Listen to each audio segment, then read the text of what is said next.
All right, welcome to Blue Star Report. I am Brad. That right there is Dustin. And we're going to talk about two things today. And the only reason we're talking about two things today is because one of them came up kind of like last night or this morning. And we're going to talk about Game 1 versus Philly, the silver lining behind that. Okay? And this is going to be a little quick blurb. And then the next thing we're going to talk about, which is really what our video is about, is Ezeiruaku versus Carter versus Green, and the comparison of that, and the numbers don't lie. And we're going to explain exactly what that means, okay? So, first things first, let's talk about Game 1 versus Philly. Yeah. Okay. Everybody is tripping. Yeah. Because we got Philly in Game 1, and they're flipping out. They're having problems with it. They're like, oh, my God, we got to play Super Bowl champs Game 1. Okay. So, real quick, let us give you a little silver lining. We know what Philly's going to do. Yep. We know Philly. We know exactly what they're going to run. We've played against them several years, played against them last year. Okay? You got Jalen Hurts, and who you got? Barkley. You got Barkley. You shut those two guys down, the game's over. You just need to rattle Hurts a little bit. You just need to rattle Hurts. You rattle Hurts, he'll throw picks, right? He gets a little squirrely. Yeah. So here's the silver lining in that. We have a new offense and a new defense. They have no earthly idea what we are going to do this year. Nobody does. Nobody does. That's the silver lining. So if you want to be tripping about, oh my God, we got Philly Super Bowl champs, don't trip. I think it's better because we got a defensive Coordinator? division. Oh, division. In the division, the first game of the year. Yeah. We'll take advantage of that. Nobody knows what's going on yet. Nobody knows what we got. No. We got Blue. We got Pickens. We got several people new on our team. Yeah. They're going to make an impact. And guess what? Philly ain't never played against them. No. Okay? They got no tape. They don't know what to expect. They ain't got no tape on us. They don't know what to expect. They don't know what to expect. All we know is, I know this, and most anybody else out here that's a Cowboys fan knows this. If you shut down Hurts, yeah, keep him contained, and you shut down Barkley, you win the game. Yeah. Guarantee it. That is the only two things they got going for them. I know they got some decent receivers out there, but if you shut down Hurts, you shut him down where he can't get it to those receivers, it's over. You shut down Barkley, shut down Hurts. Like I said, and I'm going to say this one last time, and then we're going to move right on into Ezeiruaku.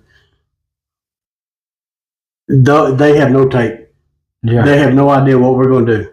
They don't know what our offense is going to look like. We don't even know what our offense is going to look like. And they don't know what our defense is going to look like. We got new players on both sides. Yeah. We got a new scheme. We got a new offensive coordinator. We got a new defensive coordinator. Whole new game. So, silver lining, just pump the brakes on, oh my God, yeah, we're playing the Super Bowl champions. Because guess what? Super Bowl champions ain't never played us. No. Not the new us. No. Okay? So, moving on. We're going to be 1-0 after week 1. Okay? All right. So, I'm going to have a video come up right now because this whole video really is about Ezeiruaku. So, I'm sure his video's up. Watch Ezeiruaku. This dude is an absolute beast. He has every single. They say that he is the best pass rusher in the league in college football. Yeah. Okay, that's what they say. They say he has the most well-rounded set of tools in college football. And we're going to compare him to Carter and Green. Okay?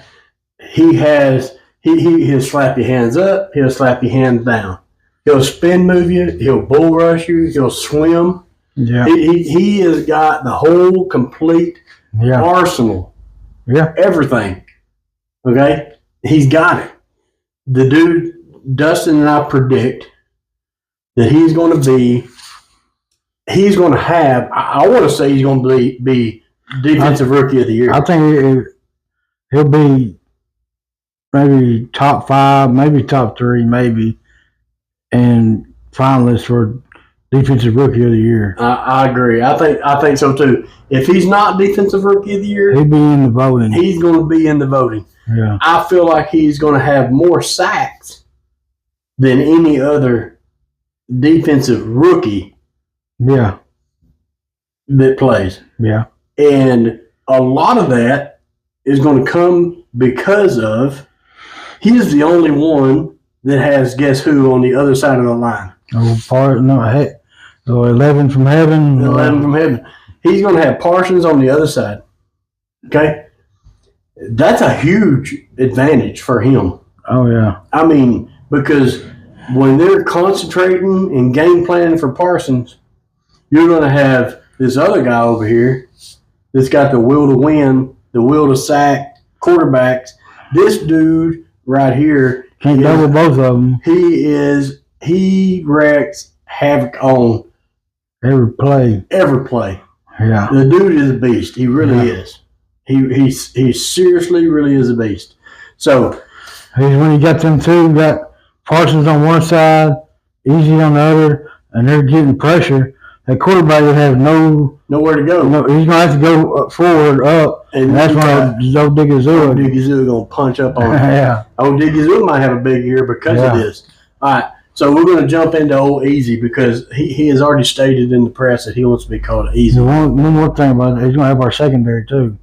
Huh? He's gonna help our secondary. Oh, most definitely. Yeah, he's definitely gonna help our secondary. There's no doubt about it. We also predict that he is going to be the starter by the end of the year. He'll be if it's a passing down, it'll be Parsons on one side and Ezeiruaku on the other. Yeah. I 100% agree with that. Okay, so Easy, which he likes to be called, he said, easily approach the microphone because I ain't no joke. He ain't no joke, let me tell you. Okay, so Easy, he's a All-American. And in 2024, he was an ACC rookie, or Defensive Player of the Year. I said Rookie of the Year. Wow. Defensive Player of the Year. He is 6'2", 240 pounds. He runs a 4.62 40. Okay, so he played in 12 games last year. Played in 12 games. He had 80 combined tackles. He had 21 tackles for loss and 16 and a half sacks, which averages to 1.3 sacks a game. Okay, he was the with number 1 in college football in pressure rating. Yeah, I think he said, like I've said before, it's like 60-something% of the time he is rushing. The quarterback is in a hurry. He's getting out of the pocket. He's trying to get up out of there. Yeah, absolutely. I agree. Now, I told you guys those stats, and that was in 12 games. Remember that 12 games, because at the end of this video here, we're going to put that 12 games into perspective for you. Yeah. Okay? So, he played in the ACC, which strength-wise is not the SEC. Not the strongest, but not the weakest. But it's definitely not the weakest. He played against teams like Clemson and Louisville, Georgia Tech, SMU, which was good. Yeah. Virginia Tech, Miami, and Duke. So he played against teams like that, which are pretty good teams. Yeah, I have to say. And comparing those to Abdul Carter. Abdul Carter is size 6'3", 251, and under 4'5". So he's a little faster and a little bigger. A little bit bigger than him. And in 16 games, Carter had 68 combo tackles, 24 tackles for loss, and 12 sacks. 12 sacks, yeah, in 16 games. Yep, in 16 games. Okay. He came out of the Big Ten, and he played colleges like Oregon, Indiana, Ohio State, Illinois, and Michigan. Which, again, is not SEC. No. But still. Yeah. Really, really good teams. Yeah. Really strong conference. Okay, so we're going to go to Mike Green. which a lot of people were like, why didn't you pick up Mike Green? You should have picked up Mike Green. So Mike Green is a little bit bigger and just a smidge faster. Mike Green is 6'4", 248 pounds. He run a 4.57 40. He played in 13 games. Okay, so he played in 13 games. He had 84 combined tackles, 23 tackles for loss, and 17 sacks. But he played against a weak division. He played in the Sun Belt. Yeah. Okay, he played against teams. I mean, he played against a lot of teams, but his main games were against Georgia Southern, Appalachian State, James Madison, Louisiana, and Old Dominion.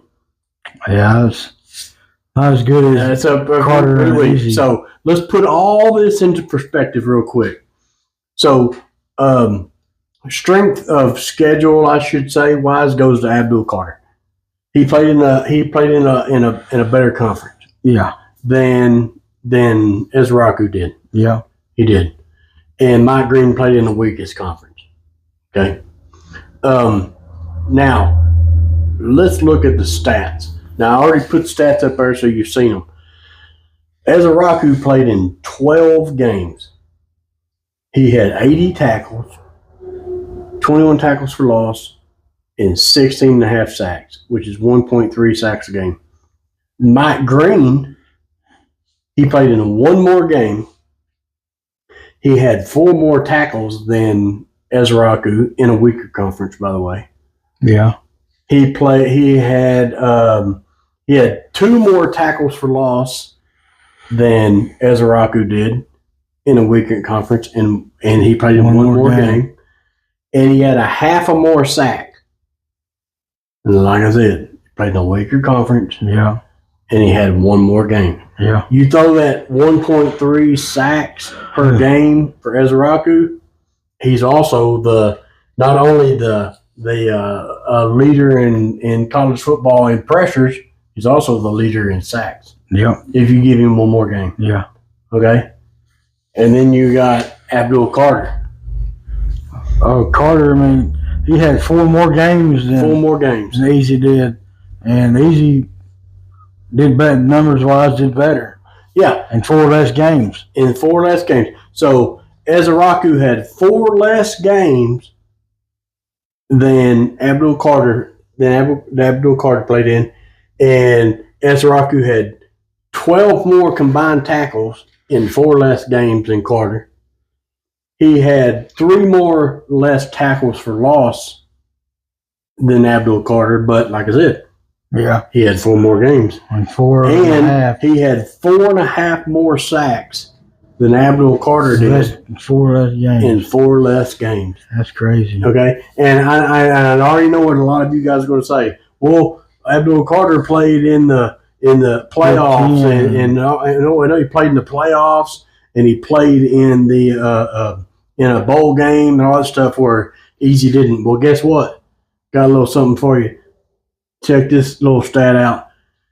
College football counts playoffs, and it's not going to show it on here, but they count bowl games and playoffs, the stats toward your season stats. Yeah. So you can't say that it's different. It is the same.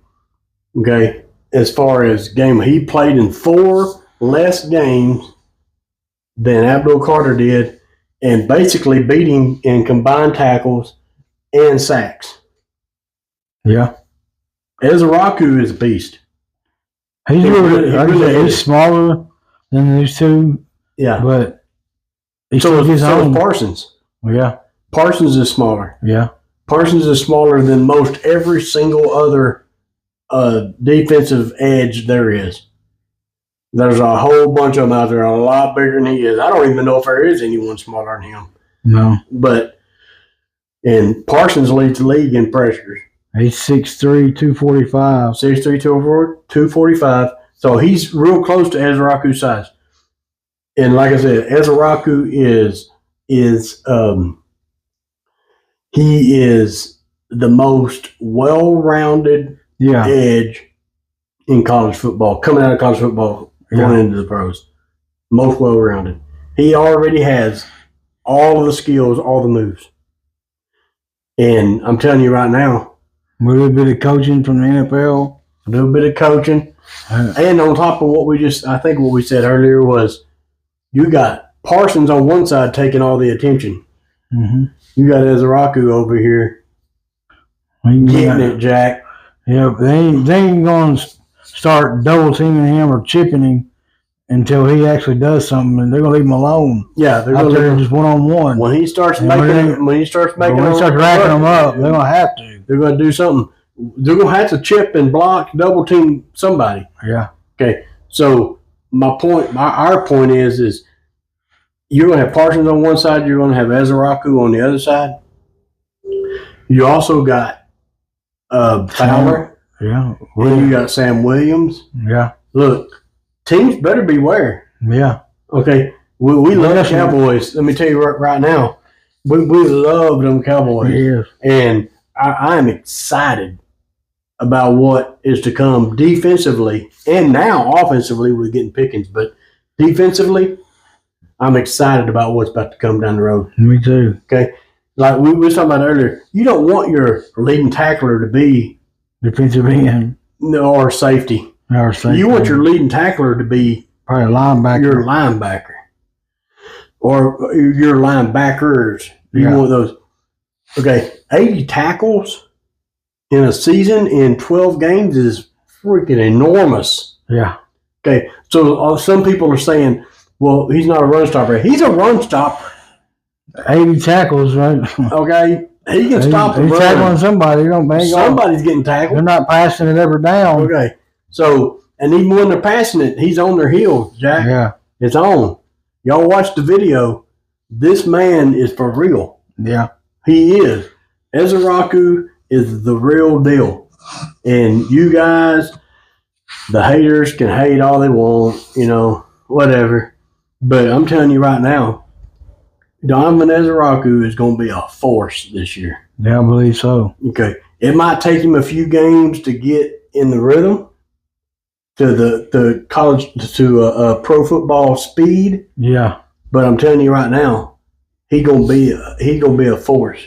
I believe so. And even a lot of that, like we said, is going to be because you got Parsons on the other side. You can't pay attention to him if you start paying attention to him. Yeah. He's one-on-one on the other side. Parsons is by himself. You ain't gonna let that slide. No. Okay. Like I said, you can't double both of them. I love Parsons, but I'd like to see Ezeiruaku have more sacks at the end of the year than him. Man. If Ezeiruaku comes in with 14 sacks, they're going to push each other. Yeah. I mean, it's going to be like you're not, I'm getting this, I'm getting it. That's what it's going to end up being like. I'm serious. That's what it's going to be. So, that being said, you've seen our comparison. You've seen the stats. The numbers don't lie. Abdul Carter, he did play in a little a tougher conference. Yeah. But then four more games. Yeah. He had 4 more games than Ezeiruaku did. And Ezeiruaku beat him on everything but tackles for loss. And even with 4 less games, he still beat him on everything but tackles for loss. Yeah. You give him 4 more games. You give this dude 4 more games. You give him 1 more game, and he is also not only the pressure rate leader, I guess you could say, for college football. He is also he's also the sack leader for college football. Yeah, you give him because you add 1.3 sacks to that because he's getting 1.3 a game on average. That's 17.8, 18 sacks. Mike Green had 17 sacks, so he's not only you get that extra game, he's not only the sack leader in college football, he's also the pressure, he's already the pressure leader in college football. Yeah. He's going to be good. I think the dude's going to be a beast. Yeah. And then you throw Sam Williams and Fowler in there. You put You think about this. They're gonna apply pressure, buddy. You think about this. What do quarterbacks think about when it's a passing down, and you got Parsons on one side, Ezeiruaku and Fowler lined up outside over here, or vice versa, Ezeiruaku and Parsons and Fowler, or Fowler and Parsons and Ezeiruaku. Like somebody getting sacked. Yeah. Okay. Somebody getting hit. Okay. We talked about this. Our defensive our secondary, our corners. It's gonna help that a lot. They're ball hawks anyway. Yeah. Okay, they're ball hawks.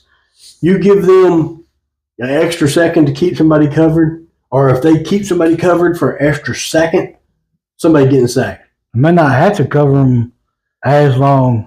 You know, yeah, because you're getting to the quarterback. You got people that are. You got to get it out of there. Get it up and get it out, Jack.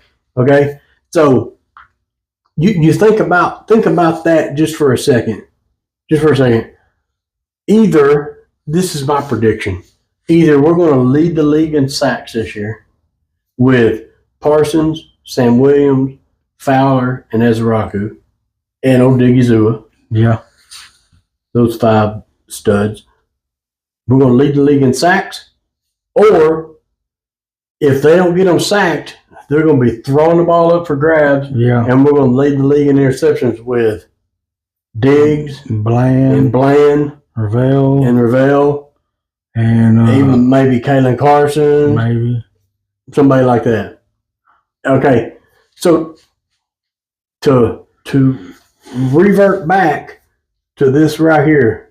Game 1 versus Philly, don't sweat it. Don't sweat it at all. They ain't got no tape on us.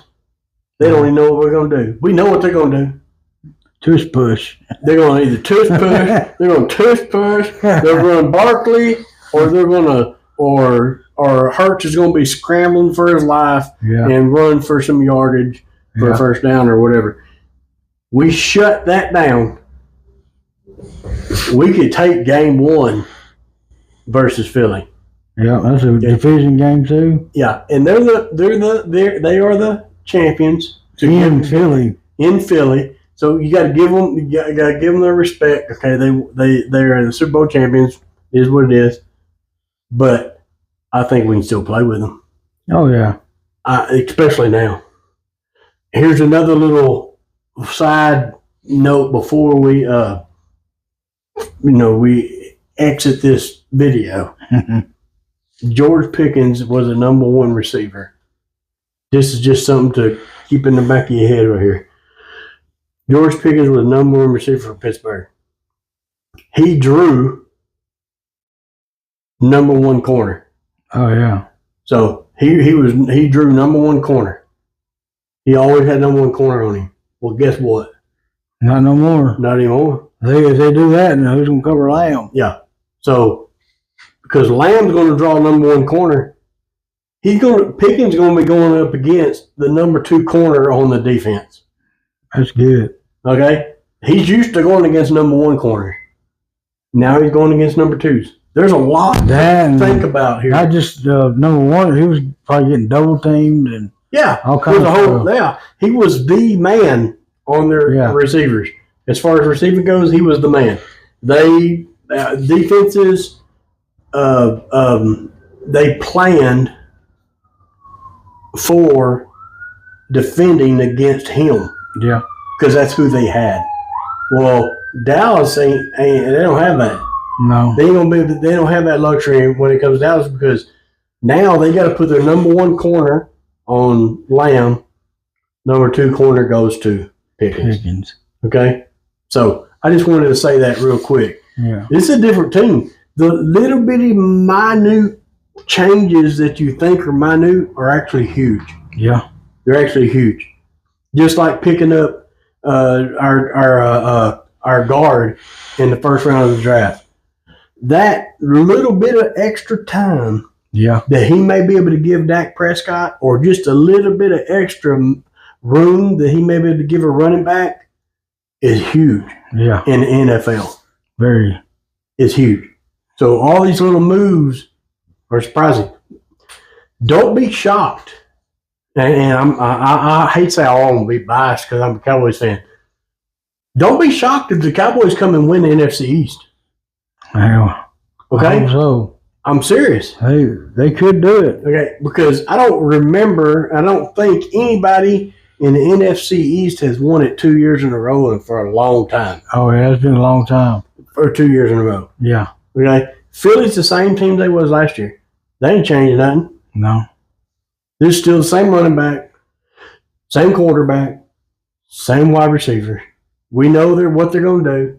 We've got film on their defense. We know everything that they can do, but they don't know about us. No. They don't know what we can do. About us. We don't even know what we can do. No. No, we don't even know. Okay? Anyway, that's what we got. So watch out, because this man right here, Ezeiruaku, he could be your defensive rookie of the year. Yeah. He really could. He'll be up there. I bet, like I said. He's definitely going to be in the talks. Yeah, top 3, 4, 5. 1. You're 5. Come on. In the top 5. He ain't going to be no top 5. If he don't get number 1. Number 1. He going to be number 1 top 5. They ain't but 5. Yeah. No, he's going to be number 1. Yeah, that's true, yeah. He could be. But he has.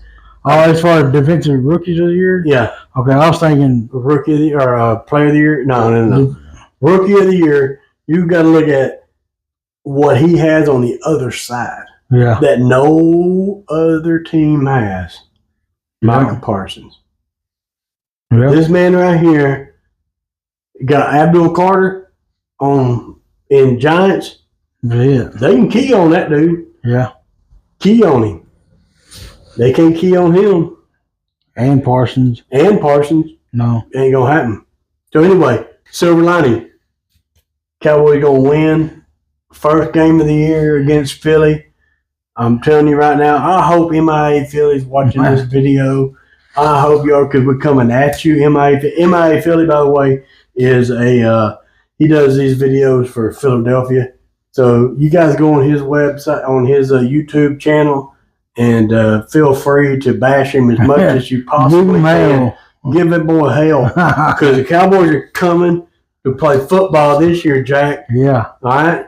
So that's what we got today. If you guys would, hey, we appreciate all you guys that watched that last video. We went viral. Hey, in our standards, yeah. For our standards, we had 1,100 views. Yeah. We're normally used to like 50 to 100. We had 1,100. Man, you guys are awesome. We appreciate that. Really do. So watch those videos, and we're going to get better videos. We're going to get better. We've been stressing. We're going to get more professional with a computer and all that stuff. It's coming. It's coming. And so bear with us. I know we've been saying this for a few weeks, but that crap costs money, man. Yeah. And it's coming. It costs a lot of money to buy a brand new laptop and cameras and all the audio and stuff. It costs a lot of money, but we're saving up for it and we're doing it. Yeah. And we're going to get there. With y'all's support, y'all can help us get there just by watching our videos and liking and subscribing. And we really appreciate all the support we got on that last video. Yeah. We're really pumped up about that. It made us happy to see you guys watching us. And if you would, please like, subscribe, and comment, hit that notification button. And also, we're just a couple we're brothers, by the way. Yeah. We're just a couple of dudes that like to talk about football. There you go. And we ain't going to talk bad about the Cowboys. Oh, no. Okay? That ain't going to happen. If you want positive Cowboy information, you're going to get it right here. Because I'm not going to talk about Stephen A. Smith. Okay? I ain't going to talk bad about the boys. No. It ain't going to happen. I don't give a crap what's happening with them. I'm going to support them. One way or the other. I'm in dire straits. We're ride or die. We're ride or die. That is it. Cowboys. That's it. Yep. So you guys, like I said, like, subscribe, hit that notification button, hit that bell, and we will see you guys again as soon as we figure out the next video we're going to talk about. And I guess it'll probably be, hopefully, maybe by the end of this week or this weekend. See you later.